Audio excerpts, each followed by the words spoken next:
Stok belangko KTP elektronik di Dinas Kependudukan dan Catatan Sipil Kota Surabaya menipis, meski permintaan ke pusat sudah dilakukan. Untuk menyiasati keterbatasan belangko, Dispenduk Capil mengutamakan pencetakan KTP bagi pemilih pemula, supaya bisa digunakan untuk pilkada serentak pada 27 November mendatang. Dispenduk Capil Kota Surabaya sudah merekam sebanyak 36.000 data pribadi pemilih pemula. Dalam sehari bisa mencetak antara 150 hingga 200 lembar KTP elektronik. Jumlah itu hanya untuk pemilih pemula saja, karena stok belangko KTP elektronik tinggal 4.000-an lembar. Kepala Dispenduk Capil Surabaya mengatakan perekaman KTP elektronik terus dilakukan di kantor kecamatan dan kantor Dispenduk Capil. Petugas juga melakukan pencatatan dengan mendatangi sekolah-sekolah. Bagi masyarakat yang mengajukan cetak ulang dengan berbagai sebab dan sudah pernah melakukan perekaman biometrik, bisa menggunakan identitas kependudukan digital atau KTP digital. IKD adalah produk resmi dari Kementerian Dalam Negeri. Saat ini warga yang sudah rekam, khusus untuk pemilih pemula, itu kita cetak. Jadi pemilih pemula kita cetak, terus lansia, disabilitas, itu kita cetak, orang yang pindah masuk Surabaya, itu kita cetak. Untuk yang sudah punya KTP, tapi KTP-nya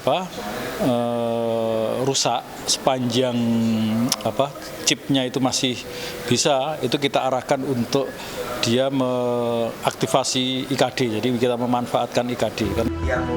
Sementara itu, Aang Kunaifi selaku Ketua KPU Jawa Timur mengatakan, pemilih yang sudah terdaftar dalam daftar pemilih tetap atau DPT bisa memilih dengan tidak membawa KTP. Pemilih cukup datang ke TPS dengan membawa undangan memilih dan kartu keluarga. Prinsipnya dalam masuk dalam daftar pemilih itu harus tercatat di KTP elektronik, terdaftar.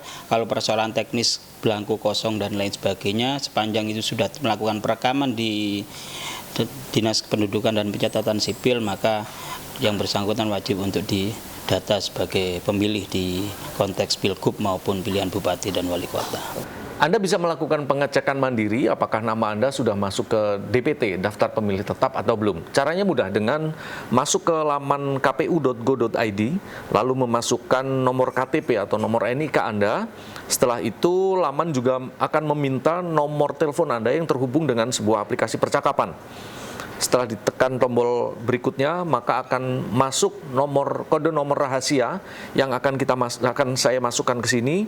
Lalu selanjutnya akan muncul pernyataan bahwa saya sudah masuk ke dalam DPT, seperti ini. Pemungutan suara kepala daerah baik di tingkat provinsi dan kabupaten kota akan dilakukan serentak di seluruh Indonesia pada 27 November 2024. Andreas Wicaksono, Surabaya, Jawa Timur.